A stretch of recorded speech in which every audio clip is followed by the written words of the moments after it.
when the sun went down. When his head was out of sight, Colin turned to Mary. "Go and meet him," he said, and Mary flew across the grass to the door under the ivy. Dickon was watching him with sharp eyes.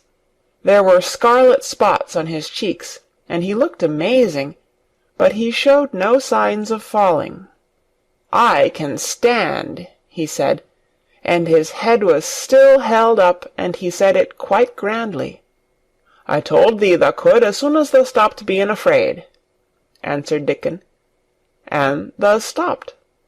"Yes, I've stopped," said Colin. Then suddenly he remembered something Mary had said. "Are you making magic?" he asked sharply. Dickon's curly mouth spread in a cheerful grin. "Thou's doing magic thysel'," he said. "It's same magic as made these here work out o' the earth." And he touched with his thick boot a clump of crocuses in the grass. Colin looked down at them. "Aye," he said slowly. "There couldna be bigger magic than that there. There couldna be." He drew himself up straighter than ever. "I'm going to walk to that tree," he said, pointing to one a few feet away from him. "I'm going to be standing when Weatherstaff comes here. I can rest against the tree if I like. When I want to sit down, I will sit down, but not before. Bring a rug from the chair." He walked to the tree, and though Dickon held his arm, he was wonderfully steady. When he stood against the tree-trunk, it was not too plain that he supported himself against it, and he still held himself so straight that he looked tall.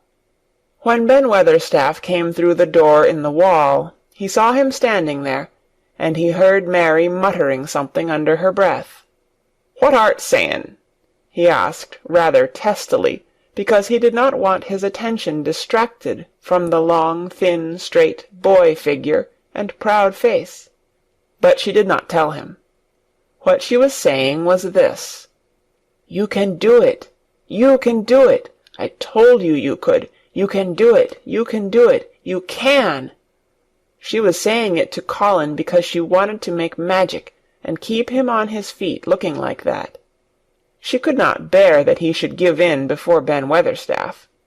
He did not give in. She was uplifted by a sudden feeling that he looked quite beautiful in spite of his thinness. He fixed his eyes on Ben Weatherstaff in his funny, imperious way. "Look at me," he commanded. "Look at me all over. Am I a hunchback? Have I got crooked legs?"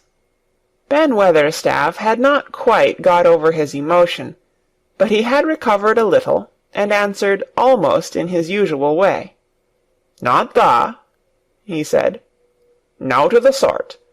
What's tha been doing with thysel', hiding out o' sight and letting folk think tha was cripple and half-witted?"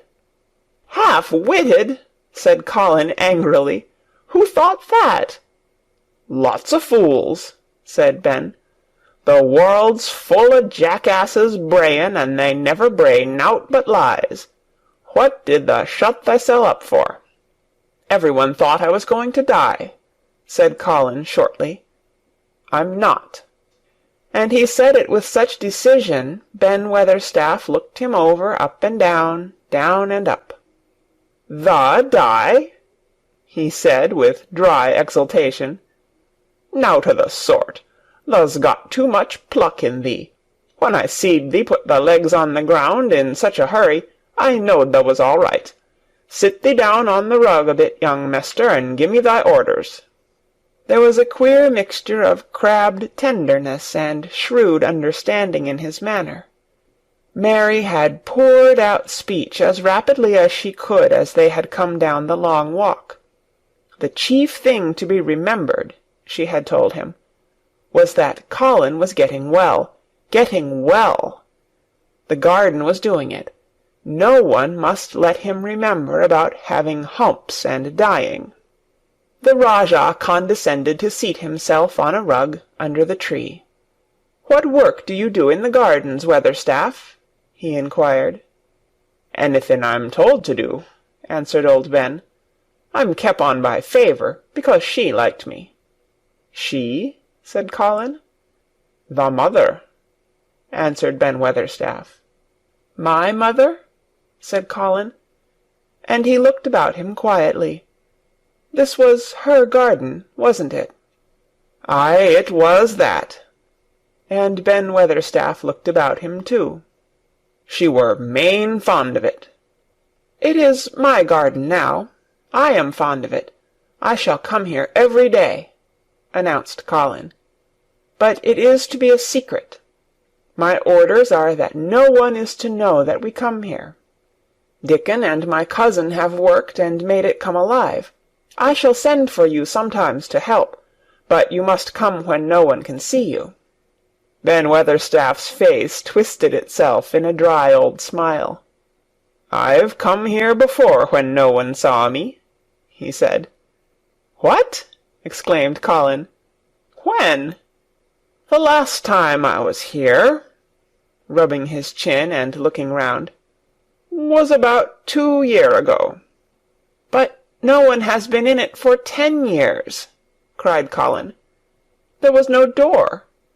"I'm no one," said old Ben dryly, "and I didn't come through the door. I come over the wall. The rheumatics held me back the last 2 year." "The common did a bit of pruning," cried Dickon. "I couldn't make out how it had been done." "She was so fond of it, she was," said Ben Weatherstaff slowly.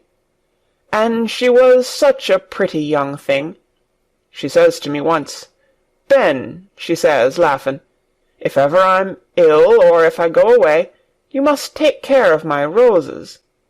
When she did go away, the orders was no one was ever to come nigh, but I come," with grumpy obstinacy. "Over the wall I come, until the rheumatics stopped me, and I did a bit o' work once a year. She'd gave her order first." "It wouldn't have been as wick as it is if I hadn't done it," said Dickon. "I did wonder." "I'm glad you did it, Weatherstaff," said Colin. "You'll know how to keep the secret." "Aye, I'll know, sir," answered Ben, "and it'll be easier for a man wi' rheumatics to come in at the door." On the grass near the tree Mary had dropped her trowel. Colin stretched out his hand and took it up. An odd expression came into his face, and he began to scratch at the earth. His thin hand was weak enough, but presently, as they watched him, Mary with quite breathless interest, he drove the end of the trowel into the soil and turned some over. "You can do it, you can do it," said Mary to herself. "I tell you, you can." Dickon's round eyes were full of eager curiousness, but he said not a word. Ben Weatherstaff looked on with interested face. Colin persevered. After he had turned a few trowelfuls of soil, he spoke exultantly to Dickon in his best Yorkshire. "Tha said as tha'd have me walking about here same as other folk, and tha said tha'd have me digging. I thought tha was just leeing to please me. This is only the first day, and I've walked, and here I am digging." Ben Weatherstaff's mouth fell open again when he heard him, but he ended by chuckling. "Eh," he said, "that sounds as if tha'd got wits enow. Tha'rt a Yorkshire lad for sure, and tha'rt digging too. How'd tha like to plant a bit o' something? I can get thee a rose in a pot." "Go and get it," said Colin, digging excitedly. "Quick, quick!" It was done quickly enough indeed. Ben Weatherstaff went his way, forgetting rheumatics. Dickon took his spade and dug the hole deeper and wider than a new digger with thin white hands could make it. Mary slipped out to run and bring back a watering-can. When Dickon had deepened the hole, Colin went on turning the soft earth over and over. He looked up at the sky, flushed and glowing with the strangely new exercise, slight as it was. "I want to do it before the sun goes quite, quite down," he said. Mary thought that perhaps the sun held back a few minutes just on purpose. Ben Weatherstaff brought the rose in its pot from the greenhouse. He hobbled over the grass as fast as he could. He had begun to be excited too. He knelt down by the hole and broke the pot from the mould. "Here, lad," he said, handing the plant to Colin. "Set it in the earth thyself, same as the king does when he goes to a new place." The thin white hands shook a little, and Colin's flush grew deeper as he set the rose in the mould and held it while old Ben made firm the earth. It was filled in and pressed down and made steady. Mary was leaning forward on her hands and knees. Soot had flown down and marched forward to see what was being done. Nut and Shell chattered about it from a cherry-tree. "It's planted," said Colin at last, "and the sun is only slipping over the edge. Help me up, Dickon. I want to be standing when it goes. That's part of the magic."